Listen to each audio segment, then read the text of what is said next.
caught in the approved electrical and not having the approval of the permission to operate. And so now when you do, you can't hook up your solar energy system to the utility grid because you don't have permission to operate. But yet it's been installed and it's been signed off by the authority of jurisdiction. And you get caught in this limbo. And then that limbo can last for 6 months or a year.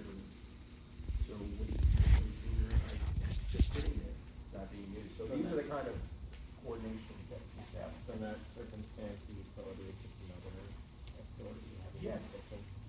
right. Another authority having jurisdiction who may ask for a disconnect release, a system disconnect. PG&E doesn't, for example, ask for that for the residential, but they do for other ones. And SMUD has 2 meters that you have to have. So you have a dual metering that takes place for those. So there's different, and again, there's like 40 something on utilities in California. Yeah. All right. Okay, so then this is interconnection agreement, and then that's when you're going to get to that permission to operate. And again, it's going to take a while.